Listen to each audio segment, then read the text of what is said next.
तो हेलो दोस्तों, कैसे हो आप सभी। आज हम बिहार बोर्ड कक्षा 9 के प्रश्नावली 1A का क्वेश्चन नंबर 2 का ए सॉल्व करने वाले हैं और हम 2, 3 और 4 क्वेश्चन सॉल्व करेंगे इस वीडियो के अंदर। तो चलिए वीडियो को शुरू करते हैं।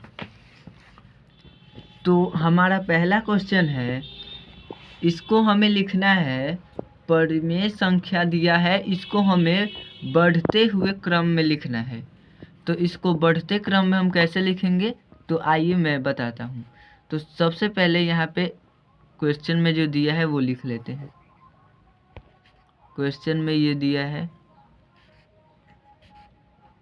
इसका मतलब होता है बड़ा। शायद एक और दिया है, देख लेते हैं। 1, 2, 3 दिया है, बस यहाँ पे बस एक और। अब हमें तो इसमें सबसे छोटा लिखना है, उससे बड़ा, उससे बड़ा और उससे बड़ा लिखना है। तो देखिए, जिस संख्या में माइनस होता है ना, वो 0 से भी छोटा होता है। क्योंकि अगर आप संख्या रेखा देखेंगे तो संख्या रेखा पर 0 से छोटा माइनस वाला होता है, 0 मिडिल में यानी बीच में होता है। तो यानी -1/2 है, तो ये हो जाएगा सबसे छोटा। और माइनस के बाद जो संख्या आती है आप तो जानते ही हैं, 0 होता है, तो यहाँ पे हम 0 लिख लेंगे। उसके बाद होगा इन दोनों में से कोई एक। तो देखिए, जैसे ये 2 है, इसको हम 3 भाग में बांटे, तो ये छोटा है बट इसको हम कम भाग में बांटे हैं। और ये देखिए, ये 5 बड़ा है लेकिन इसको हम ज़्यादा भाग में बांट दिए हैं, 6 भागों में बांट दिए हैं। तो ये बड़ा नहीं होगा, बड़ा होगा 2/3। और ये भले ही 5 है, इससे ज़्यादा है, बट इसको हम 6 भाग में बांट दिए हैं, तो ये ज़्यादा भागों में बट गया है और ये बड़ा नहीं होगा। तो सबसे बड़ा यहाँ पे होगा 5/6। अब हम 2 का बी नंबर क्वेश्चन सॉल्व करेंगे। तो बी नंबर क्वेश्चन है, परिमेय संख्या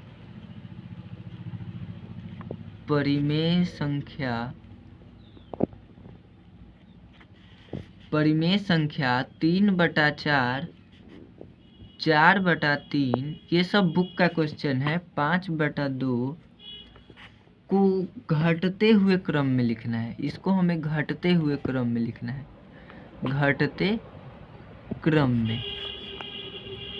इसको हमें घटते क्रम में लिखना है, तो घटते क्रम में लिख लेंगे। तो घटते क्रम का जो सिंबल होता है वो ये होता है, आप देख लीजिए, ये होता है घटते क्रम का सिंबल यानी चिन्ह। अब इसमें से सबसे बड़ा जो होगा वो हम लिखेंगे। तो ये 5 है और इसको मात्र 2 ही भाग में बांटा गया है, तो 2.5 होगा, यानी इसको कम भागों में बांटा गया है, तो ये क्या हो जाएगा, सबसे बड़ा। उसके बाद ये 4 है, ये भी बड़ा है और इसको 3 ही भाग में बांटा गया है, तो ये भी बड़ा हो जाएगा। और ये है 3, ये 3 और इसको 4 भागों में बांट दिया गया है, ये तो खुद ही छोटा है और इससे ज़्यादा भाग में ही इसे बांट दिया गया है, तो ये कहाँ से बड़ा होगा, ये हो जाएगा 3/4। अब हम सॉल्व करने वाले हैं सी नंबर क्वेश्चन। तो इसमें सी नंबर क्वेश्चन नहीं है, डायरेक्ट है 3 नंबर क्वेश्चन। तो चलिए 3 नंबर क्वेश्चन को सॉल्व करते हैं। तो क्वेश्चन है कि संख्या रेखा मैंने बताया है पार्ट 1 में। संख्या रेखा, अगर आपने वो वीडियो नहीं देखा है तो जाकर देख सकते हैं। संख्या रेखा पर निम्नलिखित संख्याओं को प्रदर्शित करें।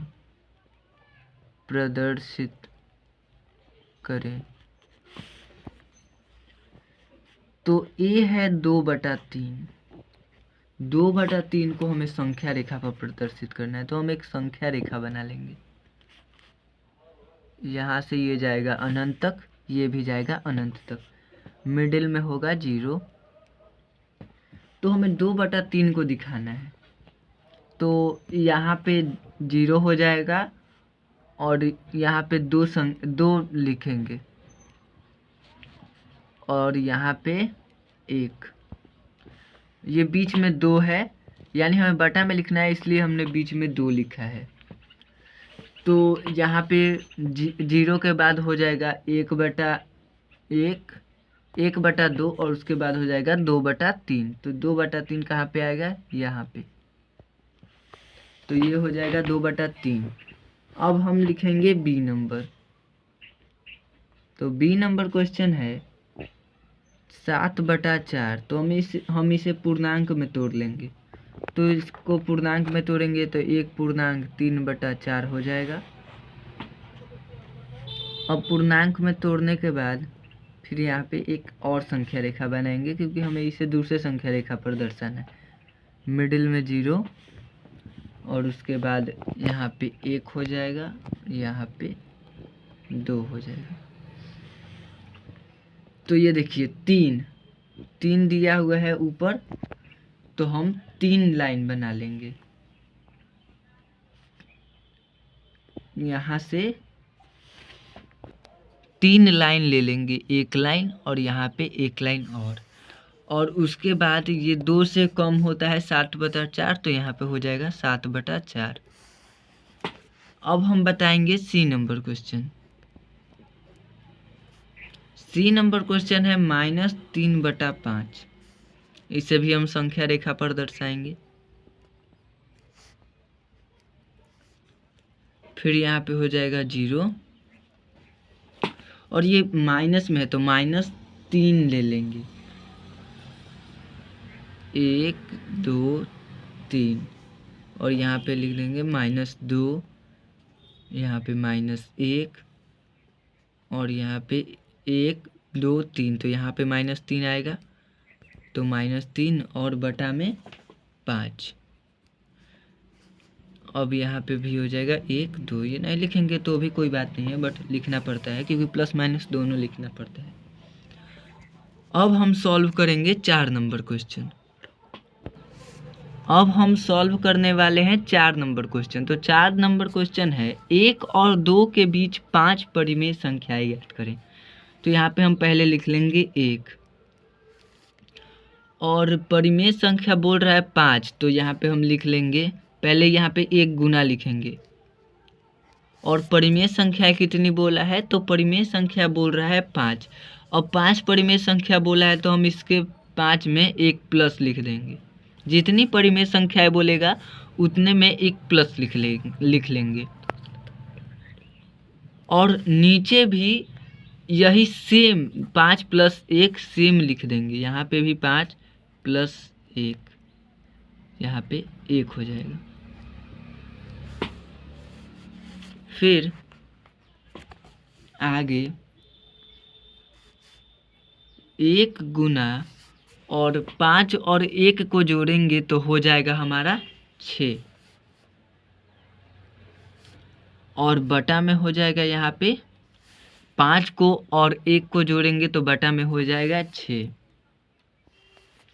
अब हम यहाँ पे काट लेंगे, लेकिन पहले यहाँ पे 1 है और 6 है तो हम दोनों को गुना कर लेते हैं और गुना करके उधर लिख के और तब काटेंगे। तो जब हम 1 में 6 से गुना करेंगे तो हो जाएगा 6 और बटा में पहले से ही 6 था ही, तो 6/6 हो जाएगा। अब यहाँ पे हम काट लेंगे इसको।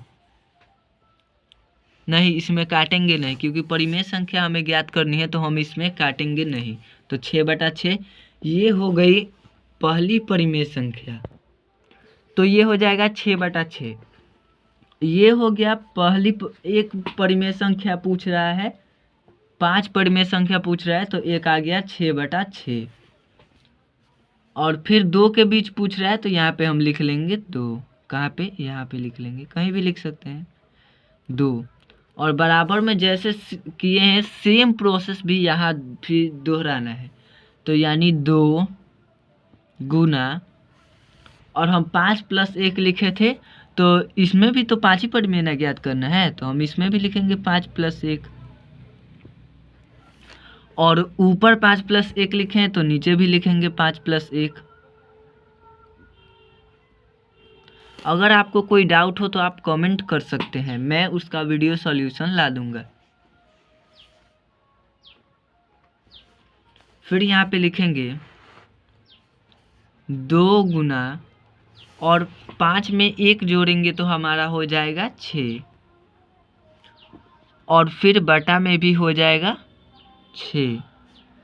अब इन दोनों को गुना कर लेंगे तो 2 छक 12 या 6 दूना 12, 12/6 हो जाएगा। अब देखिए हमारा एक आ गया 6/6 और एक 12/6। तो हम लिखेंगे 1 और 2 के बीच 5 परिमेय संख्याएं, 5 परिमेय संख्याएं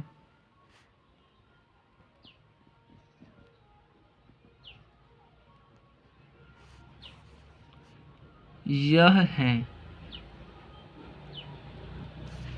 अब उन पांचों परिमेय संख्याओं को लिख देंगे। अब हम पांचों को कैसे लिखेंगे तो आइए मैं बताता हूँ।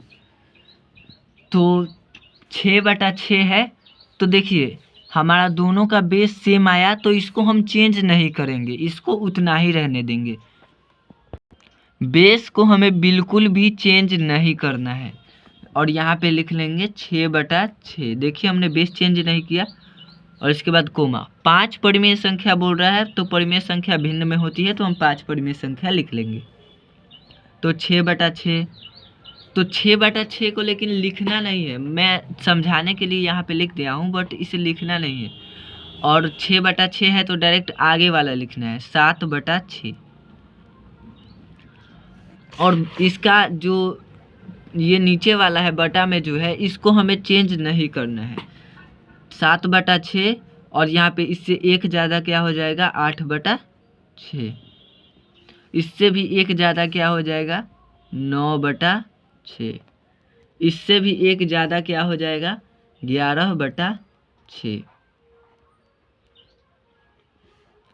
9/6 और 10/6 और फिर 11/6।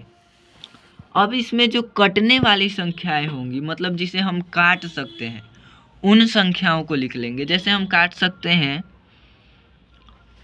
यहाँ पे हम इसको 3 बार में काट सकते हैं, 2 बार में, 2 तिया 6 और 3 त्रिका 9। फिर इसको भी काट सकते हैं 3 दूना 6, 5 दूना 10।